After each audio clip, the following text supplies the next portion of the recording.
Hi. Now, the internet has brought seismic changes to the way that we live our lives.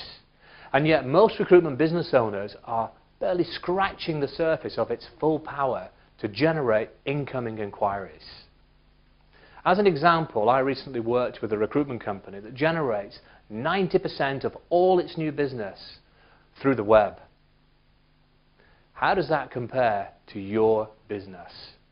In this next video, Terry Edwards will be sharing his views on 7 deadly mistakes made by recruitment directors.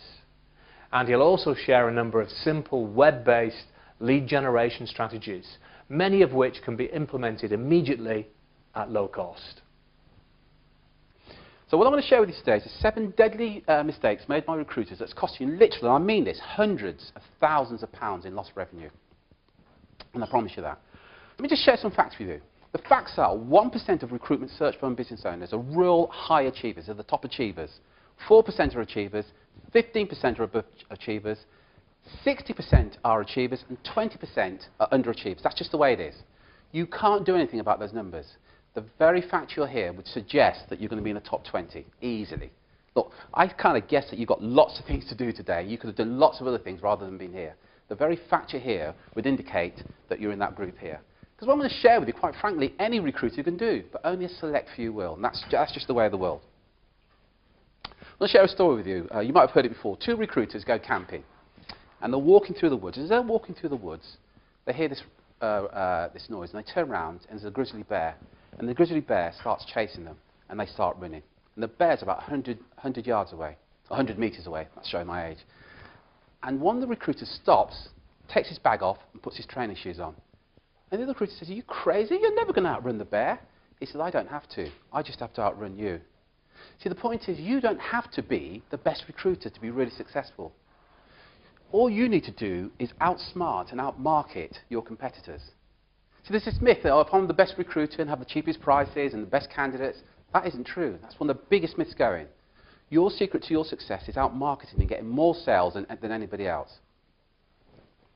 So, mistake number 1 that most recruiters, and I get asked this question probably every day of the week. Terry, how much should I spend on marketing? What should my budget be on marketing? Let me answer it this way. If every time you gave me £1,000, I gave you back £10,000, when would you stop giving me £1,000? Anybody? You wouldn't, would you? Why would you? And that's what marketing is. Let me give you an example. I'm going to go into this more detail. Example, you can set up a pay-per-click campaign. I'm going to go into a lot more detail, don't worry. And you can invest £20 a lead. So every lead you get costs you £20. So let's do worst case scenario. £20 a lead, you get 50 leads. It's cost you £1,000. I don't know what your average placements are, but let's say your average placement fee is only £10,000. Why would you stop? That's why some recruiters will spend £8,000, £10,000 a month on LinkedIn pay-per-click. So when people say, what should the budget be on marketing, it's down to you. How much do you want to generate? How many sales do you want? Question number 2, I call it the lack of seduction. Look, here's the thing. Here's what most recruiters do. And I understand why you do this, and this is what I used to do. You pick up the phone, you say, "Hi, I'm a recruiter. You don't know me, and I don't know you, but let's say our average fee is £10,000. Will you spend some money with me?" And the client, look, don't get me wrong. This works. If you use that technique, you will get business. But it's just one way of getting business. And the seduction is when, rather than saying, "Hey, I'm a great recruiter, will you spend money with me?" You're literally asking a complete stranger to spend money with you. Well, the reason I use the term seduction, it's a bit like, imagine that you go out on your very first date. You go for a drink, you're at the wine bar, and you have a glass of wine, you say, "You're fantastic, can we get married?" You're like, "Oh, steady on, let's have a bit of wine and dining." It's exactly the same thing when you're marketing as well. So there's a technique, and I'm going to touch on it now. It's called, there's 2 types of marketing, by the way. One type of marketing is called interruption marketing. So you ring somebody up, so "I'm a great recruiter, can we have some business?" You're watching the game on TV, and they say, "We'll be right back after the break." That interrupts your viewing to show you the ads. Yeah? You're driving along, walk through town, all the billboards. You're bombarded with marketing messages. It's estimated we're bombarded with between 3,000 and 5,000 marketing messages a day, every single day. How many calls do you think your clients are getting from recruiters saying, "I'm a great recruiter"? How many do you think? 8 an hour, 10 an hour? It's unbelievable. So you're bombarding, you're interrupting to tell me you're a great recruiter. And the other form of marketing is called permission marketing. Let me share a story with you. November of last year, we considered hiring some cars. I went to a number of websites inquiring about hiring a car. I went to one website and it said this on the website. I went to 21 websites in total, but one website said this: 7 questions you should ask before you lease your next car. If you'd like to get this free report, simply give us your details and we'll send the report to you. And I filled it in. I knew exactly what they were doing. That's called permission marketing. So I went to 21 websites. 20 of them have absolutely no idea I've been to their website. But that one website said, let me solve your problem first. Imagine for a second you had on your website, I don't know, 7 questions you should ask a headhunter or recruiter before you spend a penny. No cost, no obligation, simply get this report. It's estimated that the average recruiter in the UK gets about 2,000 visitors to the website. The clients I work with, and we'll give you some testimonies to verify this, our average client gets between 30 and 80 leads a month just from their website. Why wouldn't you do that? There's no cost, there's no risk. Let's say you put it's called an opt-in page on your website and nobody opts in. It hasn't cost you anything. That's what I mean by seduction. You get them to what we call raise a hand and indicate they have some interest in what you're doing, rather than going, can we get married? By the way, I'm not proposing to you when I say that, but you see the point I'm making. Does that make sense? That's an example of what we call permission marketing. Mistake number 3. Often we talk to clients and they say, well, what we're doing, Terry, is we're working on our brand. That's a real common one. We're working on the brand. What we advocate is that you go for what we call direct response. So any marketing you do, if you're using marketing right now, the question I will always ask you is, how many leads do you get? How many people actually respond to anything that you do? If you do an e-shot, how many people respond to that? If you do a direct mail, and I'm a big advocate of direct mail, by the way, great way of generating leads, how many leads do you get? But spending all your money on brand, you're competing against these guys, the likes of Google, PepsiCo, all the big brands that you know. Please, don't spend your money on creating a brand. Spend your money on generating leads. There's a massive difference. Sure, when you get this right, you will enhance your brand, but make all your investment around getting leads. Does that make sense? It's a massive, massive difference. And unfortunately, I'm not bad-mouthing any of those other guys out there, but some guys will say, work on your brand. Ask them this question: how many leads will I get? Because at the end of the day, when you go to the bank and say, yeah, but our brand is fantastic, you're not going to impress the bank manager with that. Now, you're saying to your bank manager, we generate 100 leads a month, every single month. And our conversion rate, let's be pessimistic, 5%. Our average placement fee is 10,000. You see what's happening here? Because that's what you want. You want piping hot leads. You want the client to say, do you know what? I could be interested in working with you. And by the way, when you get this lead, they'll probably work with your competitors as well. See, one of the problems with cold calling, let's go back to cold calling, you make these calls. If you're looking, I'm going to give you a number, you tell me if this sounds about right. If you spend an hour on the phone, at the very best, you get through to what, 5, 6 decision makers? Anybody say any more than that? Anybody disagree, higher, lower? Does that sound about right? 5, 6 decision makers in an hour? Yeah? And what they do is, if you get to speak to the decision maker, you've then got to convince them to engage you. Now, you know that they've already got a relationship with somebody else. Let me share with you, by the way, 4 reasons why clients will never, ever buy from you and what to do about it. They don't know you, they don't like you, they don't trust you, and they don't have any need. Please make a note of that. Your clients need to know you, like you, trust you, and have some form of need for what you do. If you don't tick those boxes, I don't care how good you are, I'm not going to do business with you. Does that make sense, by the way? They've got to know you, like you, trust you, and have a need before they engage with you. So all your marketing is about getting leads and doing just that. Your marketing must result in your clients contacting, indicating they have a need for your services. Mistake number 4. Number 1. Most of the recruiters we talk to have 1, maybe 2 ways of generating business. So I'm going to do a little test in here. Let me start with you. How many ways does your business generate leads? Give me the techniques you use, sorry. We have a website. Website. Direct calls. Cold calling. Cold calling. Yeah. We e-shop. clients. E-shots, excellent. That's 3. We network. Network, excellent. Yeah. 4. Recommendations. Referrals, 5, yeah. Referrals, 5, yeah. Anybody else tied to that? I heard that, missed that. Referencing, yeah, 6, excellent. Anything else? Social media, 7, yeah. Anything else? Yeah. So most recruiters we talk to, I say, how do you get business? They often say word of mouth and cold calling. In this room here, we've talked about 7 different ways that you get leads. Here's the thing. I'm going to go through this in a bit more detail. It's estimated there's about 40 different ways that you can get leads. I'm going to share with you in a bit more detail in a moment. But there's about 40 different ways that you get leads. So let's look at the first one, email marketing. Let's say that you've got a database of potential clients, yeah? And what you normally do is you call those clients. Yeah? And you say, hi, I'm a great recruiter. Got any vacancies at the moment? Imagine that you were to do this. Imagine that you were to just to send an email saying this. Better copy than this, but something like, hey, we haven't spoken for a while, and there's a very interesting report here called 7 questions you should ask a recruiter before you engage them, or why top performers will never ever join your firm. Listen, if you're considering engaging a recruiter anytime soon, simply click on this link here and get this free report. There's no cost, there's no obligation, just get the free report. You send it to 2,000 clients. I'm going to be really pessimistic and say 99% have absolutely no interest. So 1% respond, 1% of 2,000, you've got 20 inquiries.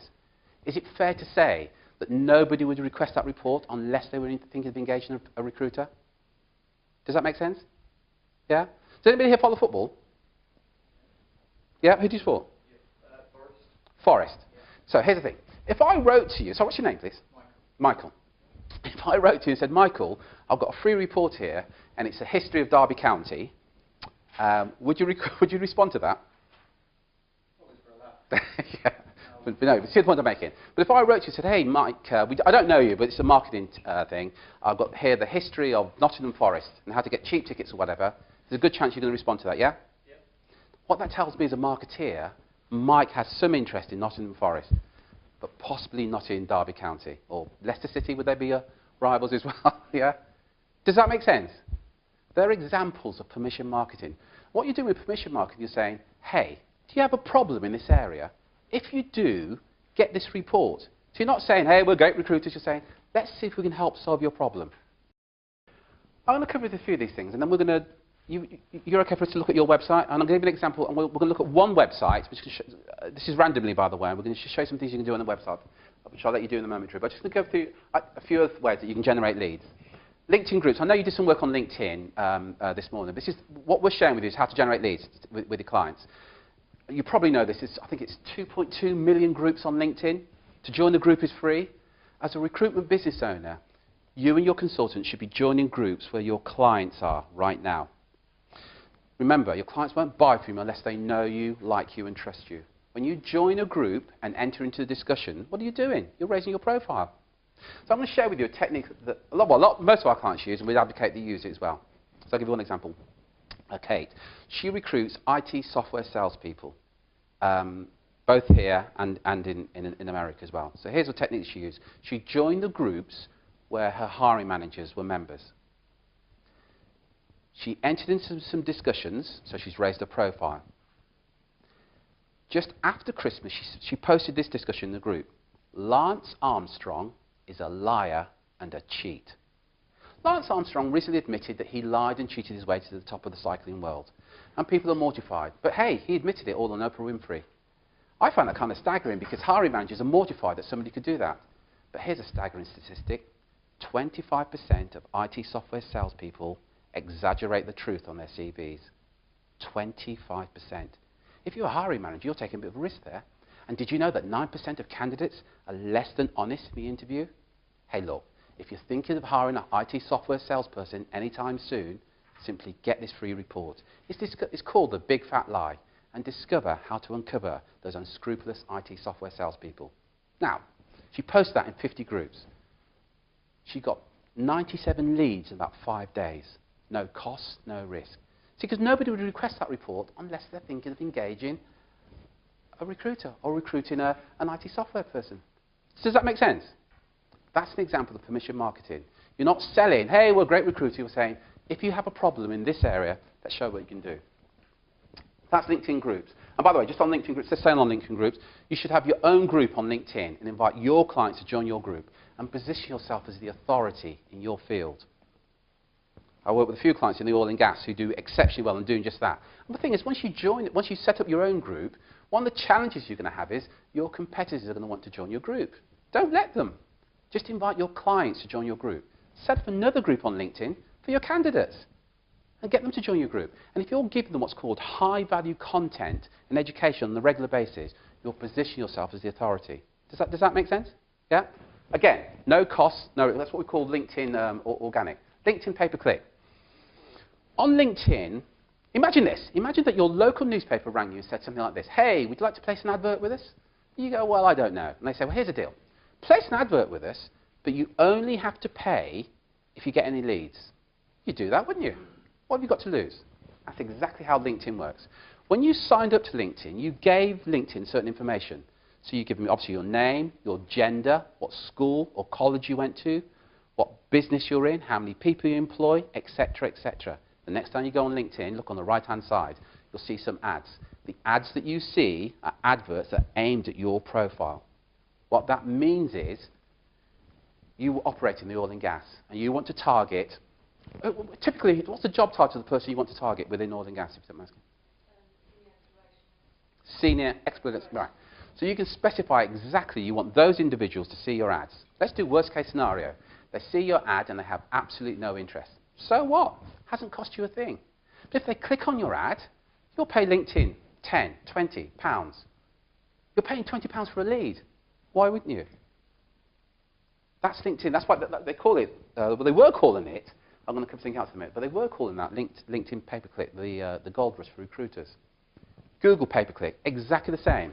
Whatever market that you operate in, please, when you leave here, go online, type in what you do in your city, your town, or this country, and see how many companies on Google pay-per-click are doing a pay-per-click campaign. For some reason, most recruiters don't. See, for some reason, most recruiters spend all their time and effort with SEO. Sadly, you're wasting your time and your money because you're competing against Google pay-per-click. From Google's point of view, they want you to spend your money with pay-per-click, not on SEO, because you're not spending any money. Because the argument is, what web designers say is, oh, there's no cost for SEO. You know, we'll do it for you and we'll get to the top of the page. With Google pay-per-click, they type in oil and gas recruiter. I'm being, very basic. But you see the point I'm making. Oil and gas recruiter. Your advert is on the top of the page on the right-hand side. Again, they see your advert or see your website, and they don't do anything. It's all right. Hasn't cost you a penny. You only pay Google when they click on it. Can you see how that would work for you? Facebook pay-per-click. Now, there's been some massive changes in Facebook, and some of the results that our clients are getting on Facebook pay-per-click. First of all, get the email addresses of your clients and load them. You can now load them into Facebook. And every time your client goes onto Facebook, they see your ad. Think about that for a minute. Again, there's no cost, there's no risk. If they see your ad and they're not interested, so what? Remember I said your clients will not buy from you if they don't know you, like you, trust you, and have a need. There are 1 billion users on LinkedIn. 50% of them log on, is it daily? 50%? Yeah, 50% of Facebook users log onto Facebook every single day for 30 minutes. Now, as Drew said, you're interrupting them saying, hey, we've got this report for you or whatever. But if they're on there, do you see what you're doing there? So what will happen eventually, you'll call clients and you go, hi, my name is whatever from whatever search firm. And they go, yeah, I know you guys from somewhere. They won't know where. But if you're on Facebook, you're on Google, you're on LinkedIn, you're in the groups, do you see what's happening here? But the difference is you're going to be generating leads. I'm going to skip through this because when we look at that website. So let's just do remarketing, let's do webinar. Let's very quickly, Google remarketing. Have you been to a website, I don't know, look at a pair of shoes, a briefcase or whatever, a Debenhams or whoever. You go to the website, you have a look, you think, I don't know. And then you go, and the next time you go online, those shoes that you looked at before, they just come up. That's not coincidence. That's called Google remarketing. You can do exactly the same. Google remarketing works like this. You have an effective, ideally, email campaign, and you drive them to your website. You say, hey, we've got a free book for you that will solve your problem. For whatever reason, they don't engage you. With Google remarketing, you attach some code to their IP address. Every time they go online, you're displaying your website or your free book. again and again and again. There's no cost. You've all experienced that, haven't you? Insurance companies use it, hotels use it, garages use it. I've looked at some cars the other day, garages are using it. We just do webinars. The typical recruiter, search firm owner, what they do is they do what we call, they sell one-to-one. So I arrange a meeting with you, be it a telephone meeting, and you and I then sell. With webinars, let me just check, does everybody know what a webinar is? Yeah, you all know what a webinar is. With a webinar, you can sell one-to-many. I'm going to use oil and gas again. How would it be if you created a webinar? The biggest challenges for hiring managers in oil and gas right now. Attend this webinar and discover how to overcome the biggest challenges around oil and gas right now. And it's aimed at that job title that you told me that I can't remember now. Sorry about that, yeah? You promote the webinar, let's say, only in LinkedIn, yeah? And in the webinar, you talk about the challenges they're facing. And one of the challenges, of course, is attracting top performers. See what you're doing here? You're the authority. You promote the webinar just on LinkedIn. You're going to get 100 people that will register for the webinar. Out of interest, Mike, when you do because you do webinars, don't you? What sort of percentage attendance do you get from a webinar to attendance out of this? Usually about 70%. Yeah, well, good. We get about 60, yeah. But the best bit is you can record the webinars. There's software now called Evergreen Webinars. So all of our clients now are putting on webinars every month to their clients. They're at home with their family and friends. And they're saying to the clients, attend this webinar. And they're generating leads time after time after time. You can as well. So everything I'm sharing with you, I keep saying this, but it's not based on theory. It's based on what your competitors are doing right now. All I'm doing is sharing with you the latest technology. Can we do the website now, Drew? And I'm going to answer... Sorry, what was your name? Your question about... Barnaby, that's right. Your question about... Facebook and the leads, yeah, to cover everything. So while you're just doing that, Drew, I'll just do that. Wherever you send them, and we're going to kind of touch on this now, what you want to be doing, you want to be capturing their details. So if you send them to Facebook, 99% of recruiters' websites say this. Hey, we're fantastic. Look at us, look at us. But there's no lead capture. So ideally, if you send them to your website, you have a lead capture. Say, give us your details. We're going to send you this report. That applies to Facebook, to Twitter, any method you're using. Or what you can do is create a separate, it's called a landing page. It's a one-page website, and you simply send to that page. And all it says on that page is, that free report, here's all the benefits of getting that free report. Simply give us your details, and we'll send them to you. Does that answer your question, Barnaby, in terms of how you get their details? Yeah. Yeah. And by the way, that applies, be it Facebook, LinkedIn, whoever. So this is a recruiter's website, Ruben Sinclair. Yeah? Let me share with you, there's 5 words you should avoid using on your website that inadvertently puts off your clients, your candidates, and everybody else. The words are your company name. Honestly, nobody cares about you. We, us, our team. Your clients aren't interested in you. What you should be talking about is the benefit the client's going to get from you. And your website should have one sole purpose. Now, for many people, the website, they say, oh, Terry, it's an online brochure. I understand that thinking. But the really smart recruiters make their website a lead generator. So they say on the website, hey, do you have a problem in this area? Get this free report, and we'll share with you how to solve your problem. And please make a note of this. It's called the AIDA formula. A-I-D-A. This is a formula, whether you're writing a website, your LinkedIn profile, an email to a client or a candidate, any form of communication should follow this formula. The A stands for attention. You want to get the reader's attention at the very beginning. You've got seconds, especially on the website. You've got 14 seconds. You know, you heard the term surfing the net. You've got 14 seconds before you lose them. You've got to get their attention. If you don't mind me asking, who typically engages? What's the job title of the person that engages you? Account manager. Account manager is the person that engages you, or the person that you recruit? Oh, sorry, yeah. as a client? Yeah, as a client, yeah. So, yeah, no, a director. So Director of what? Director, a sales director. Okay, so imagine, attention, are you a sales director looking for top performing salespeople? So you've got their attention then. Do you find a challenge attracting top performing salespeople? You've got their attention. Then I stands for interest. D for desire. And critically, A for action. Tell the reader what you want to do. You know when you're marketing out CVs to, candidates to clients, you go, we've got this great candidate. Use that formula. But tell the reader, call me now, email me now. Tell them what you want them to do. Because if you don't tell them, they don't know.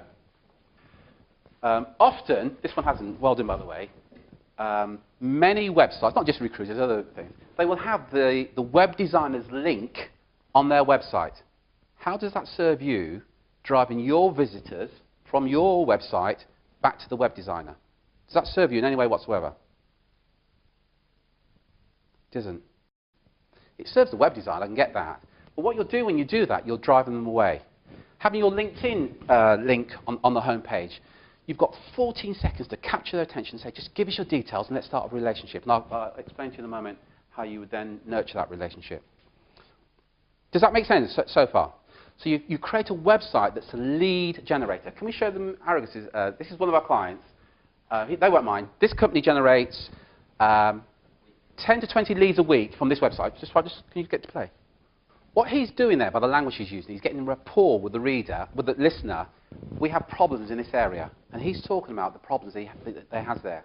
You see what's happening to the... If you're looking for... They do wealth management. But he's showing the challenges that other hiring managers have. And so if you're listening, if you're a hiring manager in that sector, you're going, that's the problem that we have. So they're not talking about how good the company are. They're talking about the problems. And then they're saying, discover the secrets behind a successful team and process that will save you time and money. If you're in a sector where your challenge is getting candidates, you'd have a page and it would say something like, aimed at candidates now, 7 top interview questions. I went to some of your websites, you've got things like CV tips. That's great. But you're saying to them, here's the CV tips, and you're just giving them to them, but you don't know who's requested them. Say to them, give us your details, I'll send it to you. By the way, you can automate this whole process. Once you've done it, it's done, and it's automated. You say, give us your details, give us your job title, we'll send you that interview tips or whatever it is you want to share with them. Let me just check. You mentioned that you do email marketing. Does anybody else here do email marketing? You do. If you don't mind me asking, how many emails do you send out a month, let's say, to your potential clients? I don't know what a lot. 10. Anybody, any more than 10 emails a month, yeah? So just imagine for a second that I was in your market and I'm competing directly with you. You send out 10 a month, but I'm sending out one every single day. So 5 days a week. In a month, they're getting 30 emails from me, 10 from you. In a year, they get, 120 from you, and they would get 300 something from me. So from the client's point of view, who do you think they're likely to remember? That's right. Now at this stage, most of our clients initially say, bloody hell, Terry, we're going to piss off our clients. Well, yeah, you will. Some of them, but a small percentage. Hey, the ones that you piss off, they were never going to buy from you anyway. But what you're doing is you're nurturing that relationship. Now, you don't email them every day saying, we're fantastic, buy, buy, buy. You simply share bits of your personality. You share them what's going on in the industry. I'll keep going back to oil and gas, sorry, but here's the point of it. Any latest news that's going on in the oil and gas. A large percentage of your emails don't get read anyway. You're sending out 10 a month. 7 of those may never even get opened for a number of reasons, yeah? So a lot of our clients now, if any of you guys are going for PSLs, and that's a challenge for you going for PSLs, you ring the client and they say, sorry, you're not on our PSL. Call us back 6 months from now. You go, OK. You call back 5 months later, you say, hi, you asked me to call back about your PSL. Oh, I'm sorry, call back next year. And you keep doing that. Look, the reason that you're doing that, they don't remember you. But imagine you did, and a lot of our clients are doing this now. Call us back in 5 months. OK, I'll do that. Hey, look, what I'd like to also do is give you lots of value and education of what's going on in the industry. So over the next 5 months, I'm going to send you regular newsletters and emails. Is that OK with you? The client always says, yeah, great. And then every week, you'll send them 2 or 3 emails. You're sending them video of what's going on in the marketplace. You then call them back. Do you think they remember you? Hi, it's Terry here from Acme Search. They now remember you. And they don't put you off because they now remember you. Can you see how that would work for you? So you mentioned earlier sales directors and managing directors. So let's say they're the people that engage you. And within each organisation, you were targeting the sales director, the managing director, and maybe the HR director. You may not want to, but you target them as well, yeah? And they go into a board meeting, they say, we need a new salesperson. But they'll all be receiving communication from you. And the sales director goes, well, there's these guys called Sinclair something. Oh, I know them. See what happens there? See, they know you, they like you, and they trust you.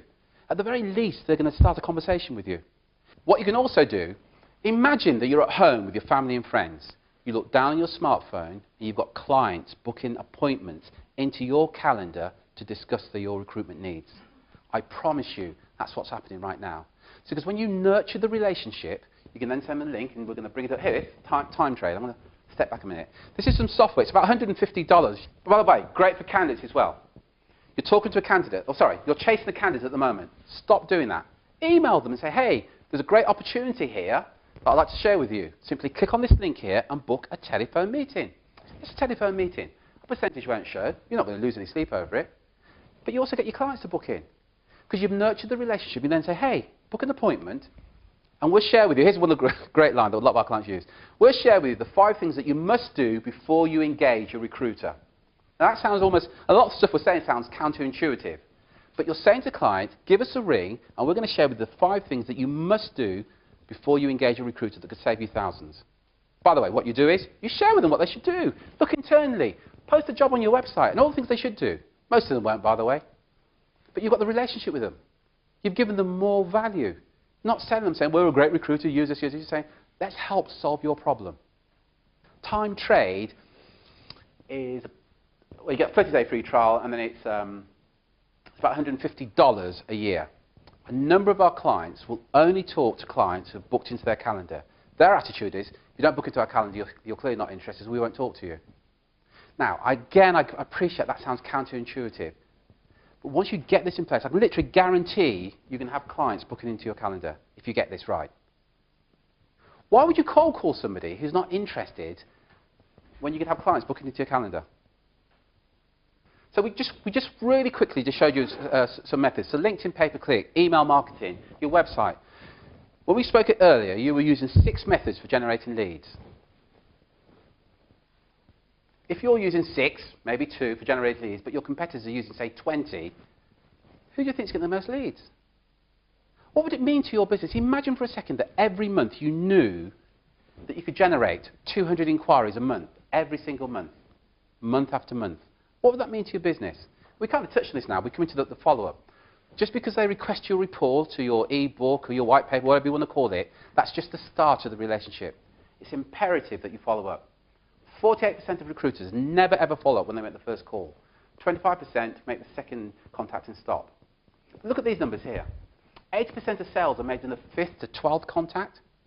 You can automate that whole system. Again, there's a CRM system. You may have your own, but there's something called Aweber.